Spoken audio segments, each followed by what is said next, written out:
பைத்தியமானவைகளை தெரிந்து கொண்டார். பலம் உள்ளவைகளை வெட்கப்படுத்தும்படி தேவன் உலகத்தில் பலவீனமானவைகளை தெரிந்து கொண்டார்.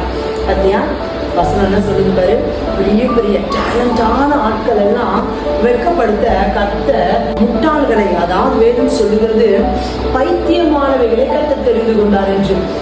ஒண்ணுமே தெரியாது, எனக்கு எதுவுமே வராது, எனக்கு டேலண்டே இல்லை, நான் ஒரு வேஸ்ட், என்னால பாட முடியாது, எனக்கு டான்ஸ் ஆட தெரியாது, நான் ஒண்ணுமே தெரியாதவளா இருக்கிறேன் அப்படின்னு சொல்றல.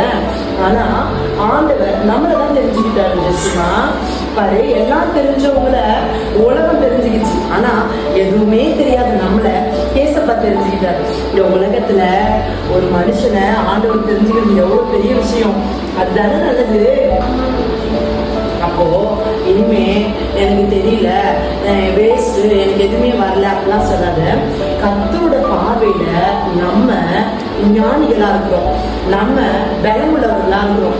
உலகம் நம்மளை பலவீனர்கள் சொல்லலாம், உலகம் நம்மளை பைத்தியம்னு சொல்லலாம், ஆனா கிறிஸ்து இயேசுக்குள்ள நம்ம பலசாலிகளா இருக்கிறோம். சரியா? ஆண்டவர் நம்மள மாதிரி இருக்கிற பலவீனமானவங்களை கொண்டுதான் பெரிய காரியங்களை கர்த்தர் செய்ய போறார். பேதுரு யாரு? அப்போ மீன் பிடிக்கிற பேதுருவை கொண்டு இன்னைக்கு உலகத்துல இருக்க எல்லா சபையிலையும் கர்த்தர் முதல் சபையை அவரை வச்சுதான் ஆண்டவர் ஸ்தாபித்தார். அப்போ மீன் பிடிக்கிறவர் உலகத்தோட பார்வையில, ஆனா கர்த்தரோட பார்வையில அவர் எவ்வளவு பெரியவர். அதனால அம்மா சொல்ற மாதிரி இனிமே எனக்கு டேலண்ட் இல்லை, எனக்கு எதுவுமே வரல, நான் வேஸ்ட், இப்படிலாம் நீ சொல்லக்கூடாது. இப்படிலாம் சொன்னா கர்த்தர் துக்கப்படுவார். சரியா? ஒண்ணுமே தெரியாத பேதுருவை தான் ஆண்டவர் பயன்படுத்தினார். சரியா? அதனால கர்த்தருடைய பார்வையில பெரிய புத்திசாலியும் ஞானியும் தேவையில்லை. நம்மள மாதிரி ஒண்ணுமே தெரியாதவங்க தான் ஆண்டவருக்கு தேவை. தெரிஞ்சவன் எனக்கு எல்லாம் தெரியும், நானே செஞ்சுட்டேன் சொல்லுவான்.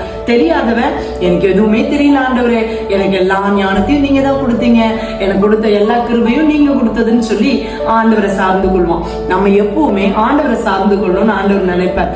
அதனாலதான் ஒண்ணுமே இல்லாத நம்மளை கர்த்தர் தெரிஞ்சு கொண்டார். ஜெசி, இனிமே நீ அப்படி சொல்லக்கூடாது. சரியா? எனக்கு டேலண்ட் இல்லைன்னா சொல்ல மாட்டேன், ஏசப்பாக்கு பிடிக்காதுல. உண்மை சொல்லும், அதை இப்ப நீ புரிஞ்சுக்கிட்ட. இனிமே அது மாதிரி சொல்லக்கூடாது. சரியா?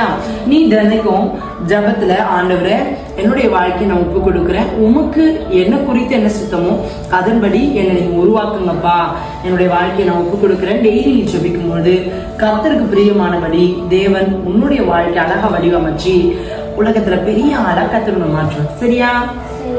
Okay, super. God bless you.